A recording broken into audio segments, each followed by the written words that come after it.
Hello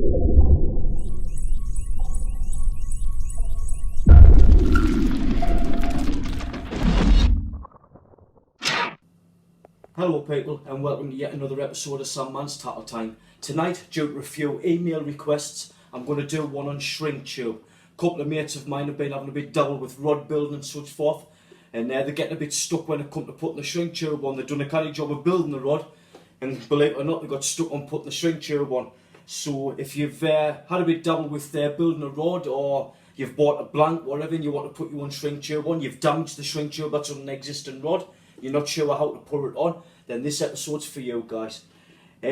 What we've got here is my new toy. This is a zziplex Z-Tech TXL GT. You know what I think of ziplexes, lads. Top of the pops. And this I bought as a blank. I'm in the middle of building it. Once I've finished building this rod, I'll do a video on it. I'd just like to quickly hit on, I'm getting a few requests of lads asking us to do a video about building a rod, i.e. how to whip rings on, etc, etc, etc. Listen, what the problem is that I know virtually all the rod builders in my local area, and I don't feel it's the right thing to do. This is their lads' livelihood, this is what these lads do for a living. So if I was to go around and show people how to build a rod on Sandmans Tackle Time, there's a lot of supporters on there, and thank you very much for all your support. It's absolutely fantastic. I'm over the moon with it, so keep liking, subscribing and that. Thank you very much. But getting back into the rod building things, it's just not the right thing to do. I don't feel it's the right thing to do.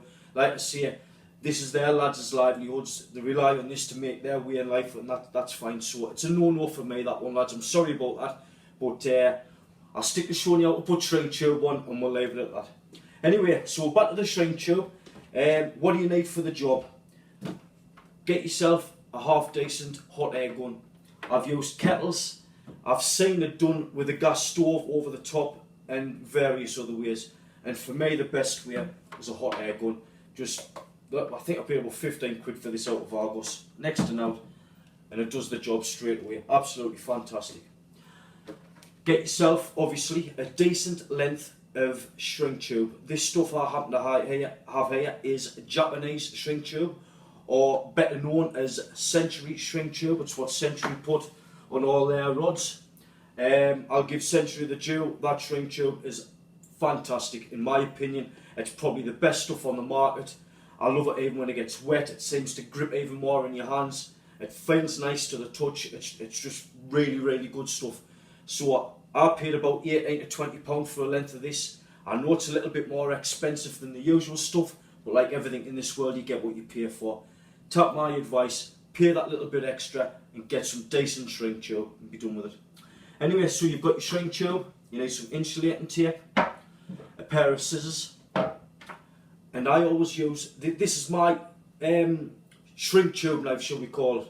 It cuts through shrink tube, but it won't cut into a rod, and I use this for trimming up. I'll explain in a little while why I use that specific knife. Here I've got, and this is just to my taste, if you've ever seen a Century rod, you'll have the rail seat, and at either side of that you have them. Well, believe it or not, if you look in the right place, you can actually buy these, and I think they dress off the rail seat really nice. So it's just a personal touch to me. I put them on. I have actually got a rod here. This is a HST Evo. If you can just see that there. Zziplex HST Evo. I'll just turn that round, and that's the effect that you get. There's your 4 ends, there they are there, and there's your about gas, your trigger rail sight. I'll quickly talk about the rail sights. These are about gases.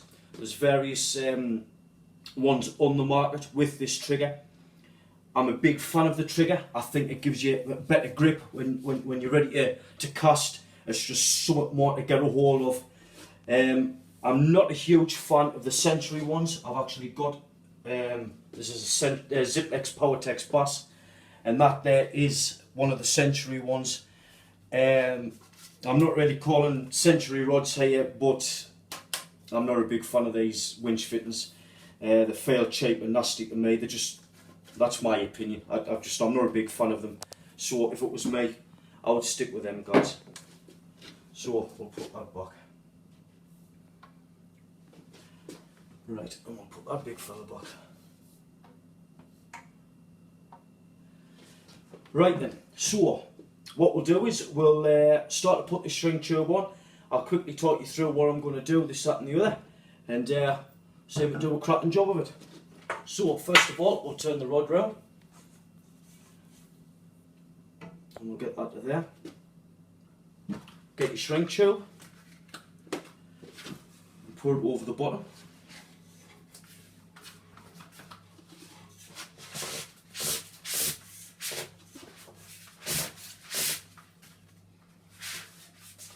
Now then, what I always do is when you're pulling it up and you get closer and closer to the decal, the rod badge, you don't want to go, I know some people, they'll go right up to there.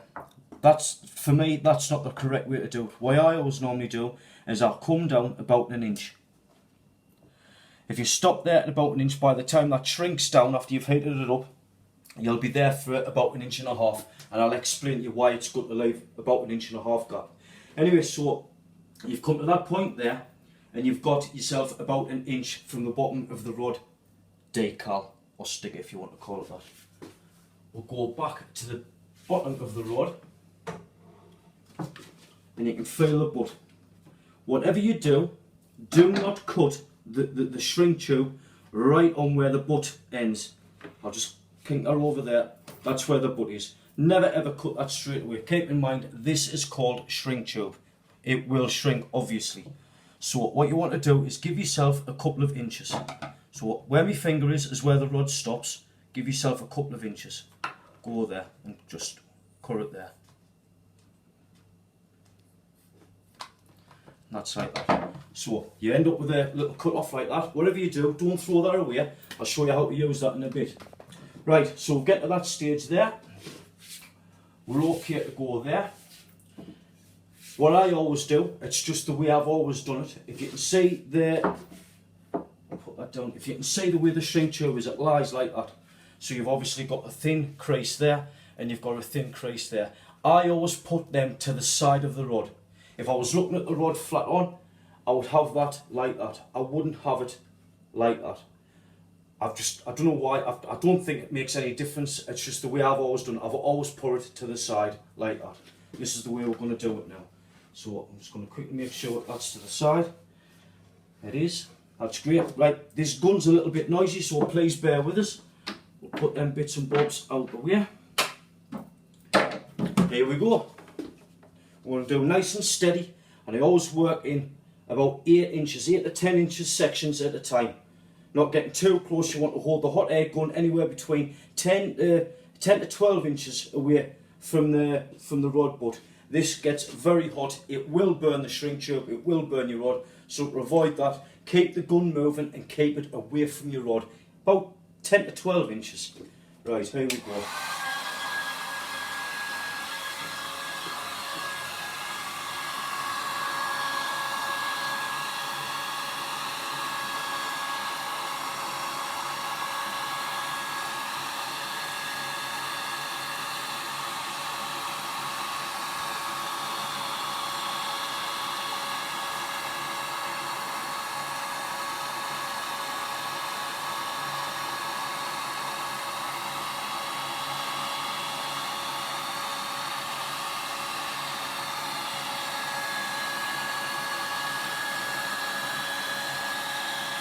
As you can see, I'm slowly turning the rod with my hand.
As you can see now, we've just come to the end.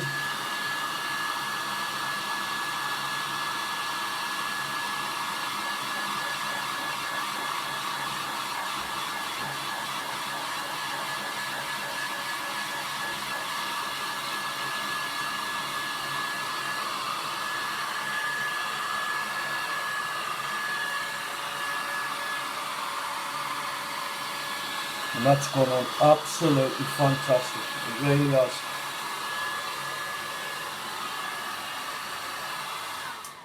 I mean, as you can see, the creases that was there in that piece of shrink tube a while back, and it just took them all out. Just took the creases straight out. I mean, that hot air gun's really good for the taking creases out. I need to try it on our lass's backside, see if it takes a few creases out of that. But we'll not tell her because I'll be in the dughouse. Anyway, boys and girls, we'll give this a good 5 to 10 minutes to cool down. You can cool it under a tap, this, that and the other. Personally, I just like to pour it out the way somewhere cool and let it cool down naturally. So what we'll do is we'll pause the video, we'll come back in 10 to 15 minutes when this boy's cooled down, and I'll show you how to trim your rod up and maybe put on the trigger rail side. See you in 5. Hello people, we're back after that short break there. What we've done is we'll give the rod 10 to 15 minutes to just cool down naturally, which in my opinion is the best way to do it. Like I say, you can pour it under a tap, big card water on it and stuff like that, but for me it's always best just to put it somewhere cool and let it cool down naturally, and that's that done. Right, what we're going to do now is trim up. As you can see from the butt end, we've got that bit there. So this is what I always like to do. Get your scissors. Again, don't cut right off to the end of the butt. Leave about 1 centimetre, as you can see there. Cut. That's to there. Hot air gun.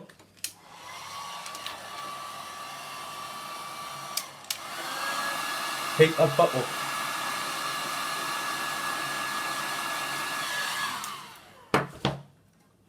Push it back in. There you go. That'll cool down inside of there. Absolutely going nowhere. Right, so that's that end. Now we'll come to the tricky end. If you can remember, I was talking about the badge. It says try and keep it about 1 inch from the bottom of your decal. This is what we're going to do. We're going to trim this up. Here I've got a piece of yellow insulating tape, which is about 1 centimetre wide, 1.5 centimetres. Pour it on the rod and try and get it as straight as you can.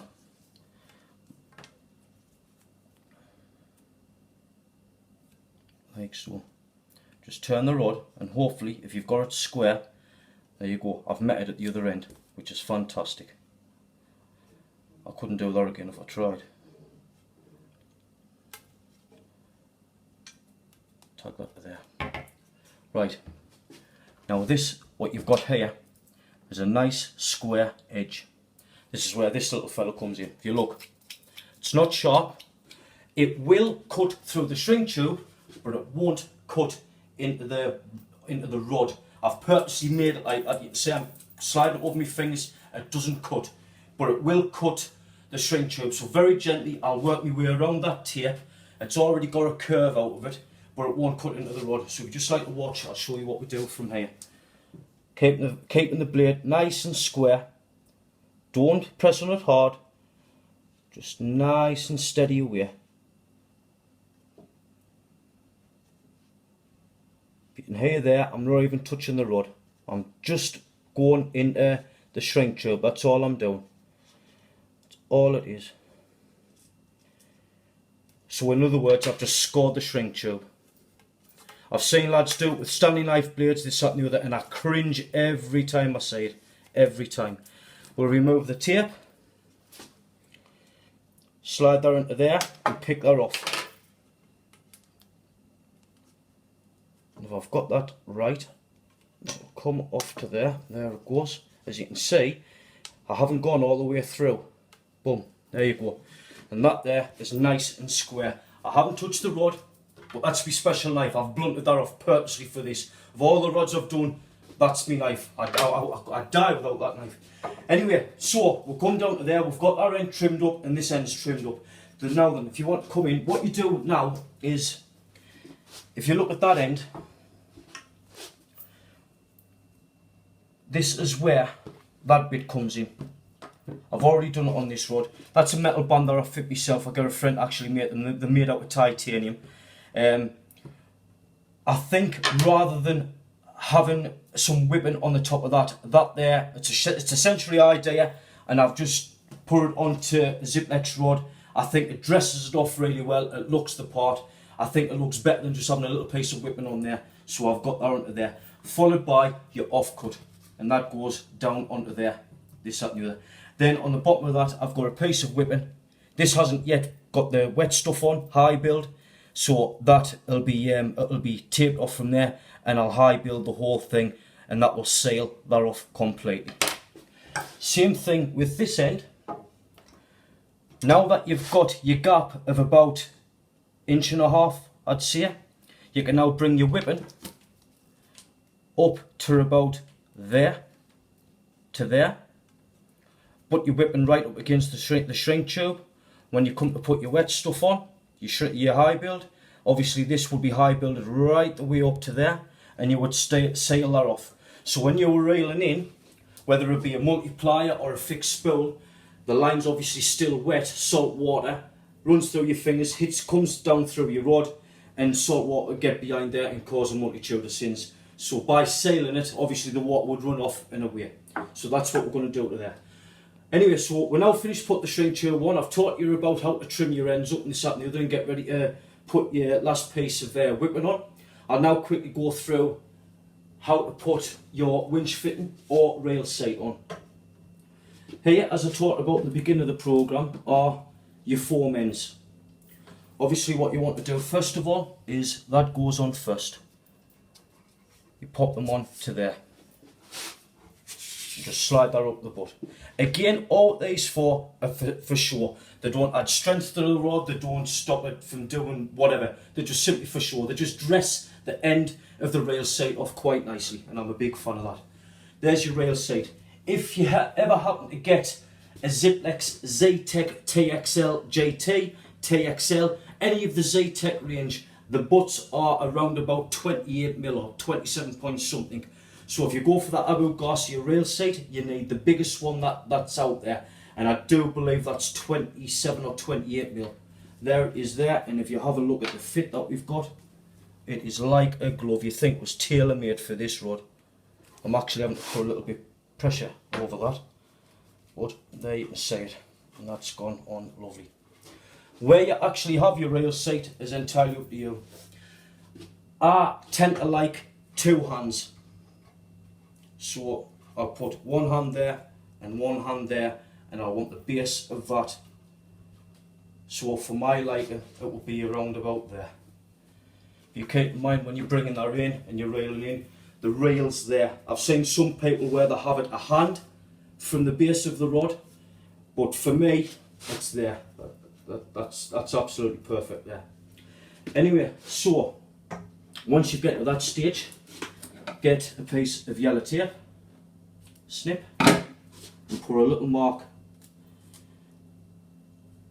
And all you're doing here is using that tape as an indicator to indicate, obviously, where the end of the rail sight's going to be.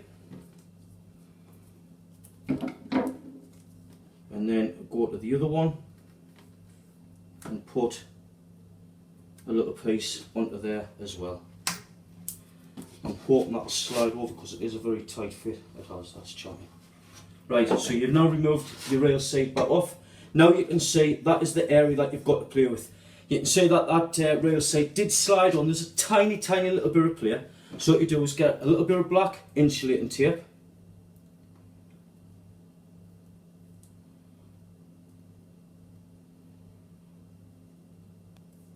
Very handy stuff, insulating tape. I've always got a roll of it in my fishing tackle box. It's got 1,001 uses.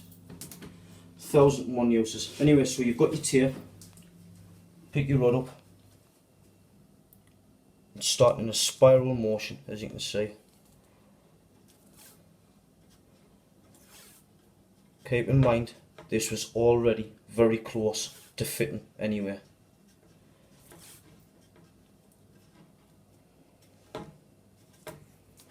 So we'll get to there, snap that off, and just try another dry run and see how you fit.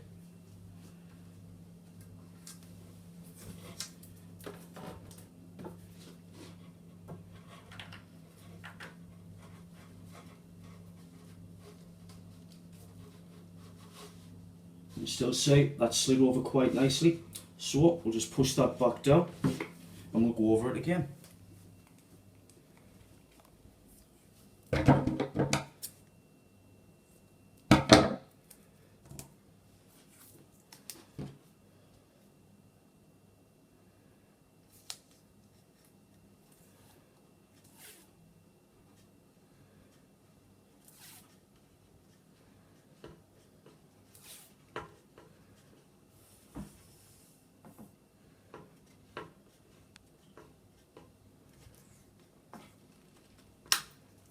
Right, and there we go. So let's try it again and see how that fits. I've got to be getting close to it now. That felt really nice, that. Keeping in mind that these Abogasi trigger rail seats, once you've got a rail in situ and you clamp it down, the rail seat will clamp to the rod as well. So I'm more than happy with that. So we'll remove the yellow insulating tape because we're done with that. We'll simply slide down the foam end. We'll apply the bottom foam end. There it goes. That's lovely. That goes to there. That's absolutely fantastic. There's your butt cap. Put your butt cap on. Couple of taps. And there you have it. That is a zziplex Z-Tech GT, ready for use. Apart from obviously I've got to put on the wet stuff yet, but apart from that, that shrink tube is on, feels absolutely fantastic. Abogasi trigger rail seat in situ, feels absolutely perfect. That's great, lovely, ready to go. Once this rod's been built, I've got a few bits and bobs to do on the tip section yet. I'll do a video on it and all that with a couple of 7-ounce sinkers. We'll wind this up, wind it up, and I'll show you what it's all about. So that's the end of another Sandman's Tackle Time. Many thanks for watching. Please like and subscribe. I really thank all of you for this help and support that you've been giving me, Steve, and the rest of the team. You've been absolutely brilliant. I think we're sitting around 62,000 at the moment, so thank you so much for your support. That's great. You take care, be safe, and I'll see you on the next episode of Sandman's Tackle Time. Bye bye.